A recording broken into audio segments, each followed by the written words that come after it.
Angie's Weekly Weird Fact. Hey, Angie. So it looks like it is just me and Angie tonight because Chris's mom has had knee surgery. And as a husband who's had knee surgery, thoughts and prayers for Chris, please. Yeah. That is that is one of the roughest, painful surgery there is. So, and then we have no idea where Michelle is, and Denise is bowing out tonight as well. So it's just me and Angie. Yep. Okay. So we're going to talk a little bit. It's the end of January, and tax season is upon us, right? And getting your business, if it's not set up, like my business taxes, all that information is done. It was literally easy peasy, being as I use an online. It's not QuickBooks. It's I use FreshBooks. I just do is send the link over to my accountant, and boom, I'm done. Hey, Kayla. All right, so that's one of the nicest things about having something of that nature. Right? I don't have an accountant. Angie, you had an accountant. You had a bookkeeper, correct? I had a bookkeeper. I had an amazing accountant, and I I will be filing my taxes with the Massachusetts taxes with the same accountant. He's going to handle those up in Massachusetts.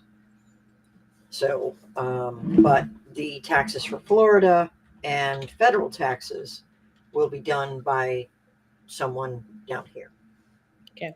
So that actually brings up a pretty good point of being in dual states. So that when I was working in Connecticut for a while there, I was right on the border for New York. So I went into New York. Okay. Honestly, I found that to be a pain in the butt because New York and Connecticut were not on the same tax schedule. Yeah. Okay.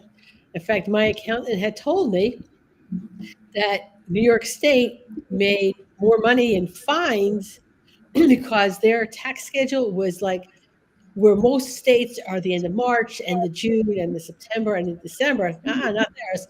Theirs was like the end of February, and then 3 months from that, and 3 months from that, and 3 months from that. So many people were always late filing their taxes. I did that once. Did not do that twice. Yeah. So Kayla needs a new accountant. Let's actually talk about what do we look for in an accountant? Okay. My accountant, I've had an accountant since even before I had a business. He happened to be a business attorney, an accountant. It just made sense for us just to keep using him. The only reason we were using him because he did the taxes for a lot of the New York City Transit employees. So he knew all the ins and outs of the transit system and what we had to claim, the things that were like very, very specific to us. But he's actually still my accountant. I send my stuff over to this guy in New York every year. I love him. Now, does he file your Washington taxes? Yep. Okay. So I'll have to have, well, so maybe Paul, my accountant, can just do the whole thing. Florida doesn't have a state income tax. Washington doesn't either, but it does have business tax. So he has to file for my business. Gotcha. Michelle. Holy cow! So that feeding the beast. Which beast? Oh, my husband. Yeah, we have wings in the air fryer today. Nice. Sounds delicious. All right, so Angie, so when you're looking for an accountant, what are some of the things that you look for? All right. Well, one of the things I wanted with an accountant was I wanted somebody that was local. I want someone that I can walk into their office and go, I have a question. How do I deal with this? And they go, oh, okay. and either make an appointment for me, or I can just deal with it right then. When it was Paul, I would just go, I have a question. Huh? And he'd be like, oh, okay, you just want to do A, B, C, D, blah, blah, blah. Thank you. Send me the bill. But he very rarely charged me for those quick questions. So I want somebody that I can go to locally that can answer my questions.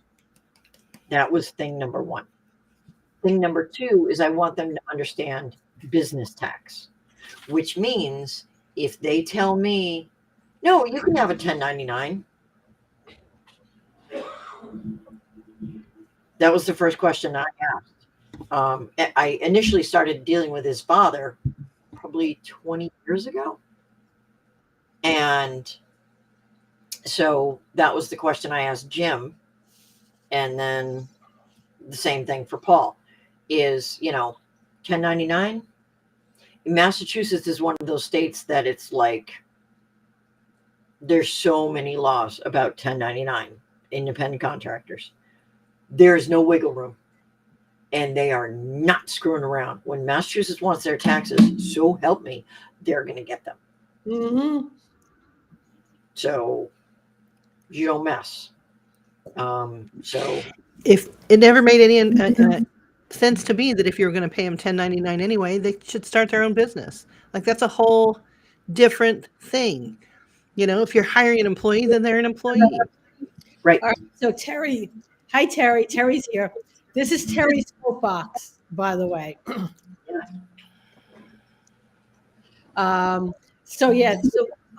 I said, my accountant is a CPA, and his specialty is small business. Okay. When I walk into his office, right up on top, going the whole on tax.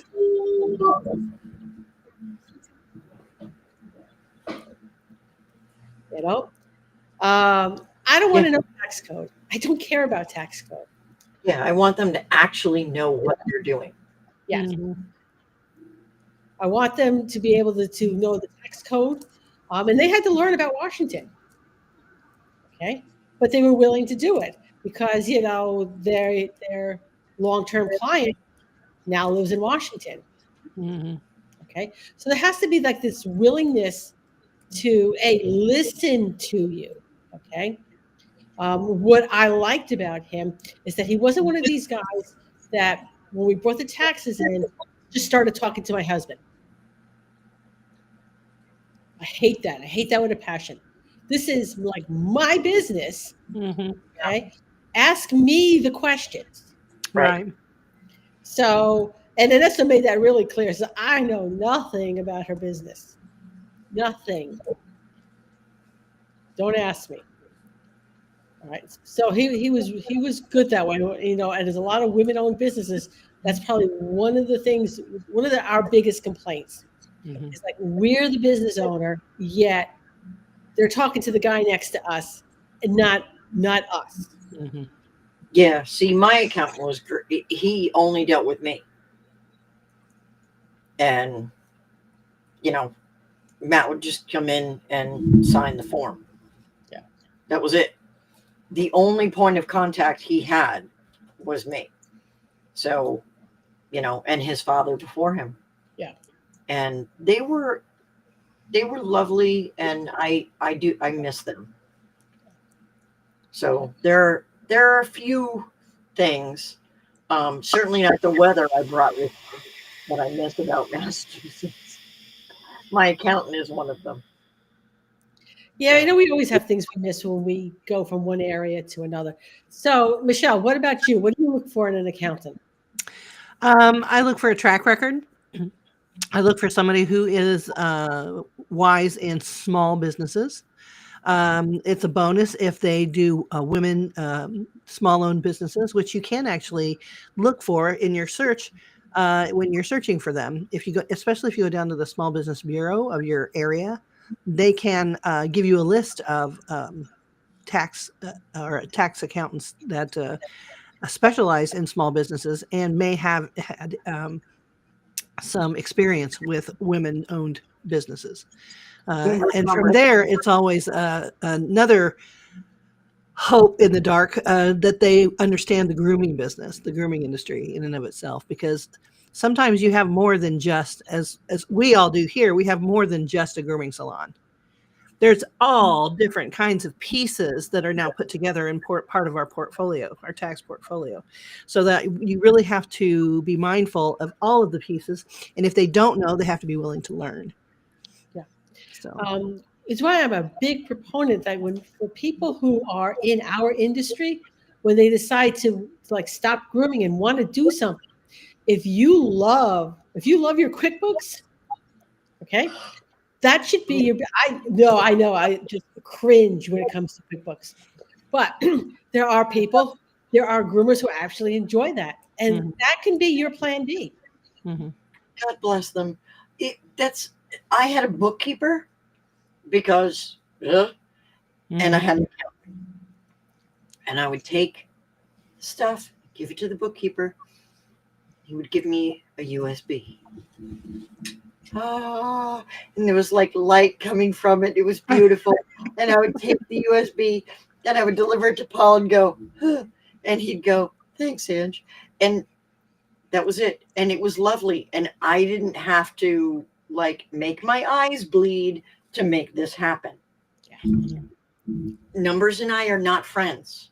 Mm-hmm. We're not.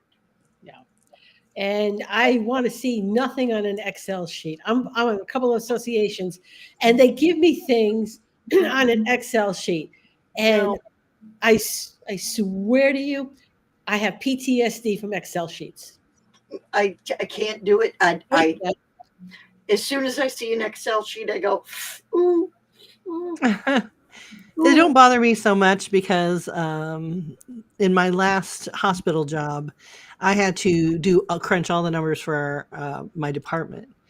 And it was like a requirement. And even though I didn't enjoy it, I learned how to work it. I learned how to understand it. So, I mean, I am grateful for that. And I did way back once upon a time take H&R Block class. So I was doing taxes for a while myself. So it's not such a big deal.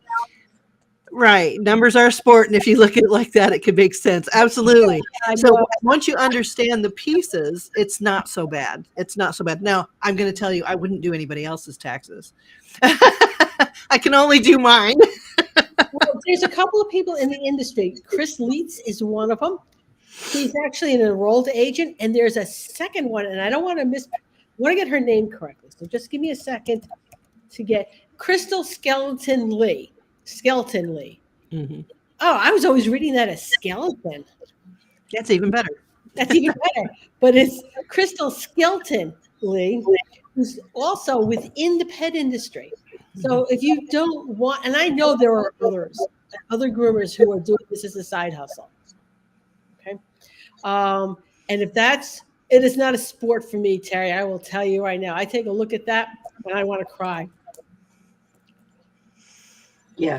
It's not easy if you're not inclined to be linear like that. Yeah. You know, we're creatives on the mostly. Most of us are just very creative, and we're not linear and logical like the numbers would imply.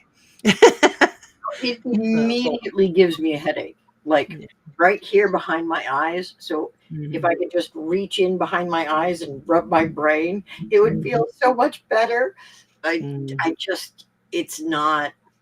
I'm really good with planning my money, saving my money, investing my money. But when it comes to like taxes, and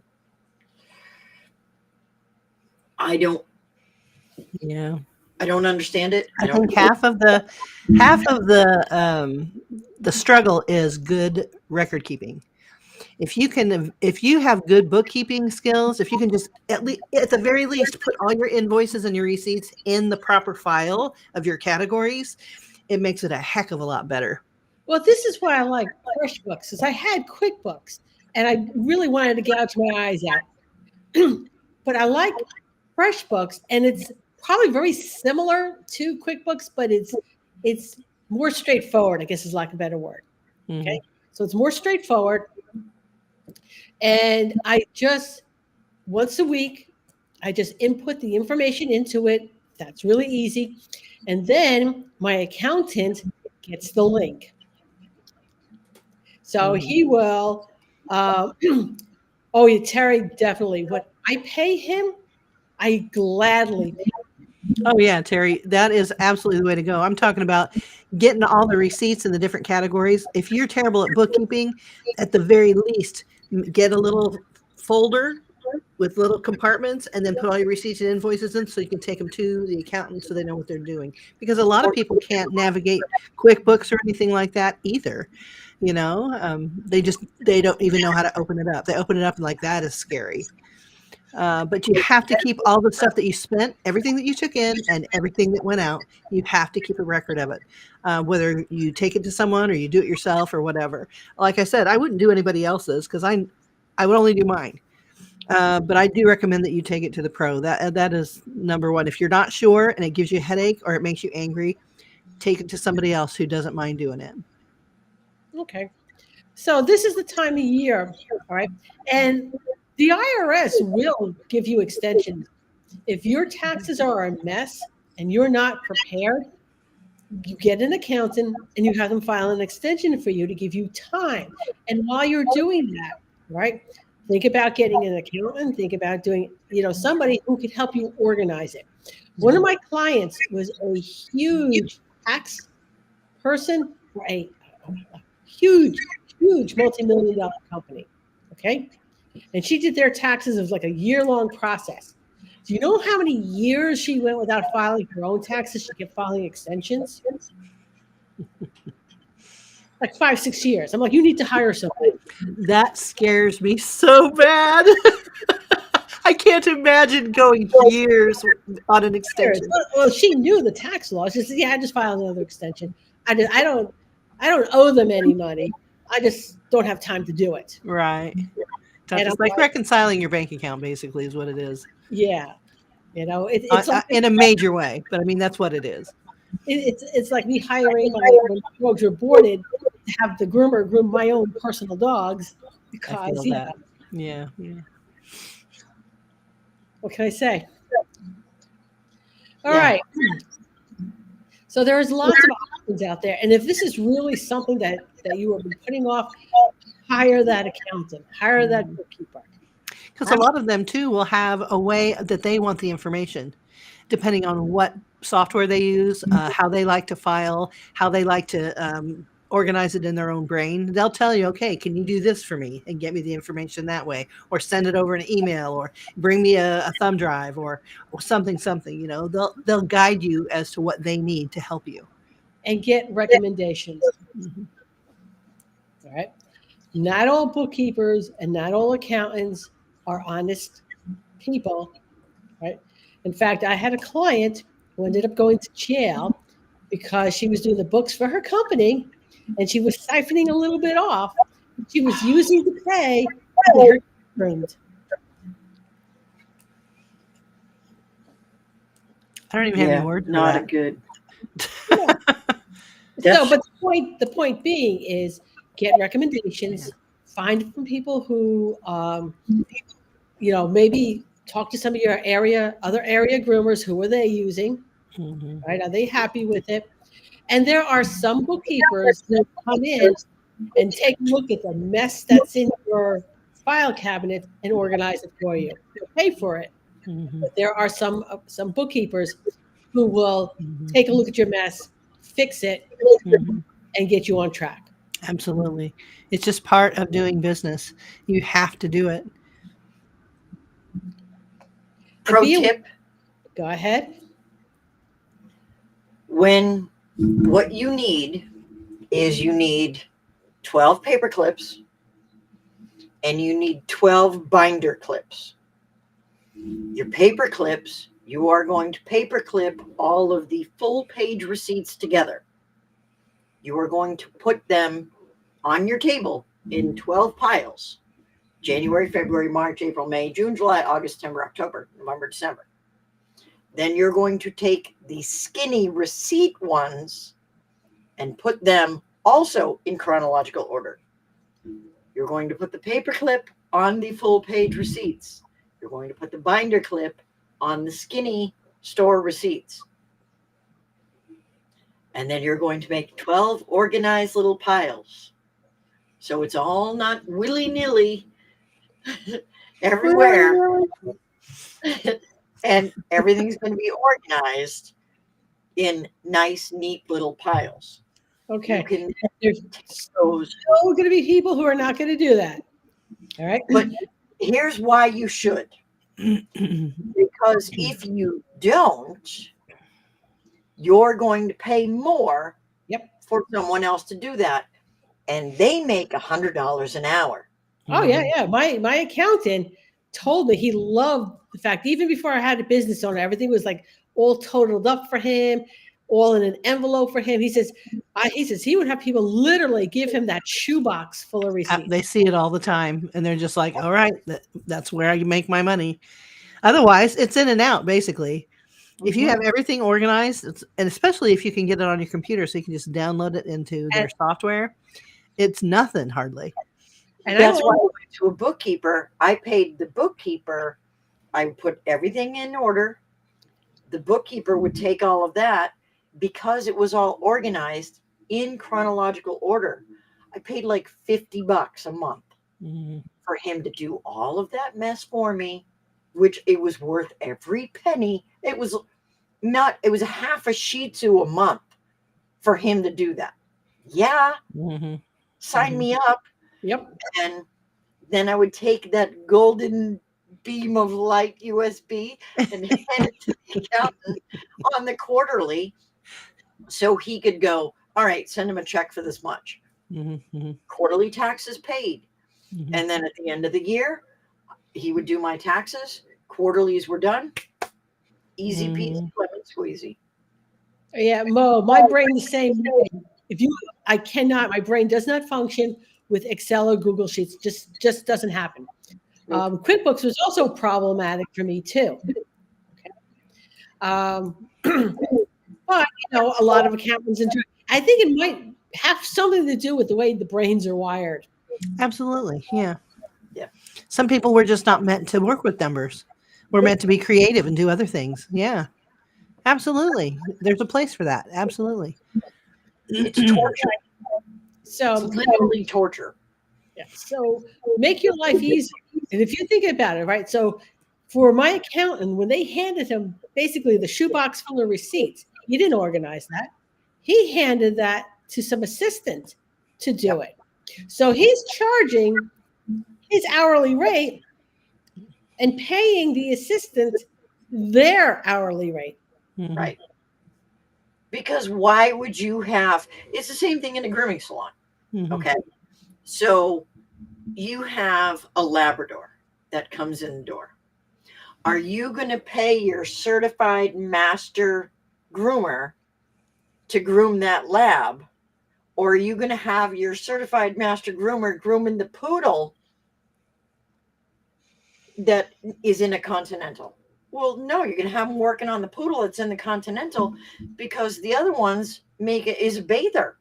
You're not going to have your master groomer working on the Labrador. You're not going to want to pay their hourly rate for that lab. I know owners who've been very successful by doing all the bath dogs. They don't even groom or hold scissors. They do nails. They groom all the bath dogs, maybe scissor up the butt or whatever, and all the rest of the actual groomers, who do all the scissor work and scissor finish. So, I mean, either way, yeah, absolutely. I think that's really important to remember. But you have to find a way that works for your business. If you're just whack-a-doodle over it, you need to find a good bookkeeper first and help you organize. There are also book organizers that you can purchase their time, and they are also bookkeepers. So they'll not only organize a system that works for you, not just their system that they push on you. They feel you out a little bit. I actually hired one of these a long time ago. That's right, Terry. Gravy dogs. The money stays in the salon. Absolutely. But yeah, I actually hired one a few years ago to help me develop a system for my paperwork that worked for me instead of being or in a basket. Mary, we've talked about that. And she came in and she's like, okay, do you you do work with colors, how do you think? We talked for a while. We kind of laid out what I needed, and she saw the things that I was doing that didn't work. And we sat together and developed a whole system just for me. And I only paid her $300. And she was here maybe 2.5 hours. Back there. I don't know if you can see it. Hold on. All baskets. Yeah, no. No, Mary, I would die. I would die. I don't know if you can see it. Everything that I need paperwork, I have a drawer. Let's see if I can hit it. Look how neat and tidy I am. Look at that. I've got baskets all over here too. No baskets. My floor is clear.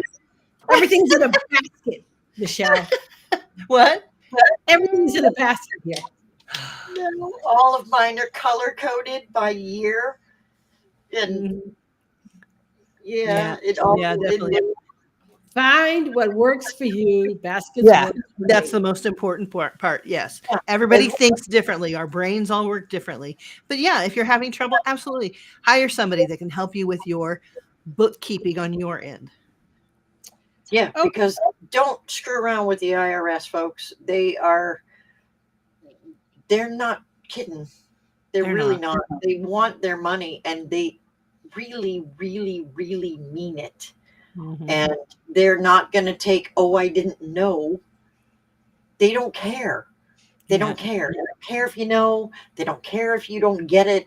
They literally don't want to hear any excuses. They just want their money, and they're serious about it. So find a way. All right. So on that note, your weird animal fact, Angie? Oh, yeah.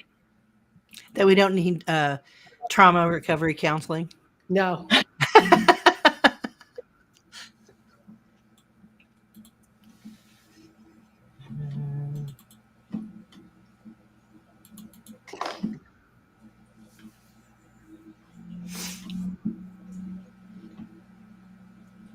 Where is it?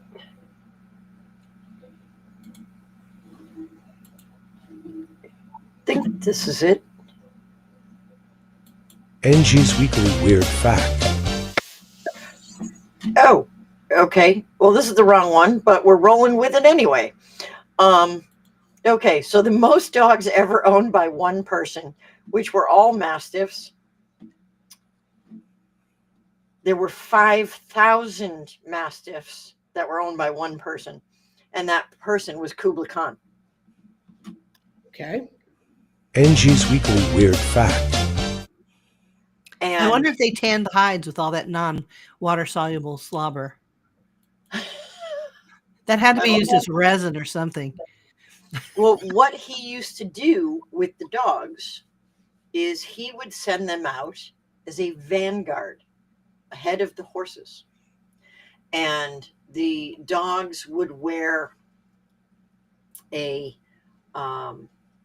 spiked collars.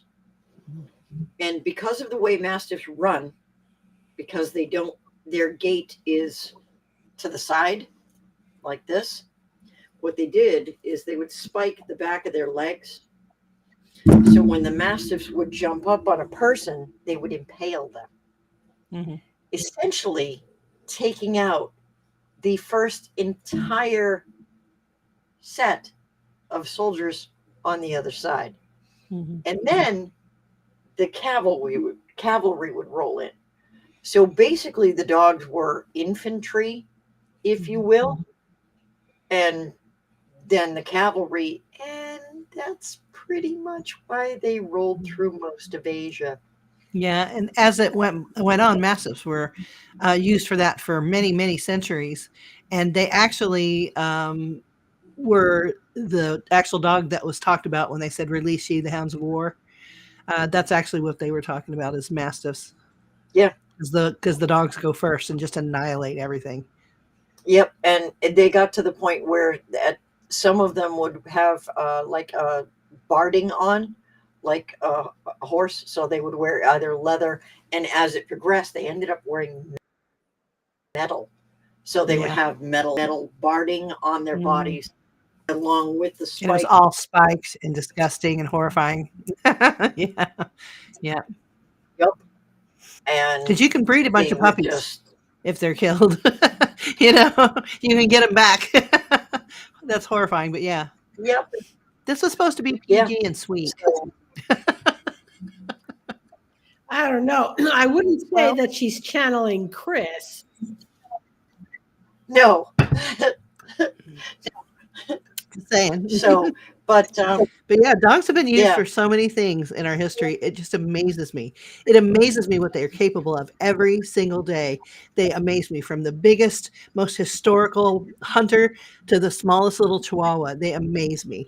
They are so worth my time. so here's the lighthearted, wholesome yeah, part I of want the that. whole thing.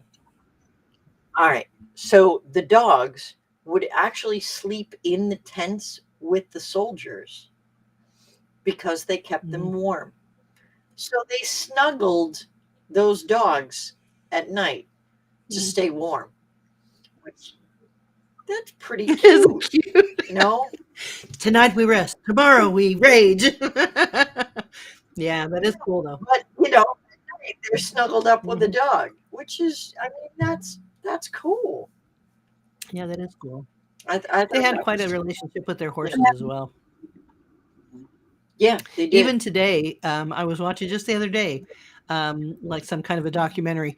They start them when they're like 3 on their horses in Mongol right now, you know, and they can do some of And the they put wildest them in things. Yeah, they're one. The horse and the rider are one. It's so wild to watch. Yeah, yeah. I guess that's how you conquer all of a whole continent. Yeah. Imagine that, you know, here comes Kublai Khan, or what was the other one? Kublai Khan. Genghis. Thank you. Coming at you with 5,000 mastiffs in armor. You're not surviving it unless you can go underground. You're not surviving it. Followed by cavalry and then the elephants. Hmm. That's I'm wild. like, you know what? Yeah, house is all yours. I'm out of here. Yeah, I'd have a Yeah. high heel Doug. As soon as I caught word of the scourge of the Mongols, you know, coming across, it's time to catch out. You still want to do the Mongol Derby? Yeah. I don't even know what that is. Is it a race, Kayla?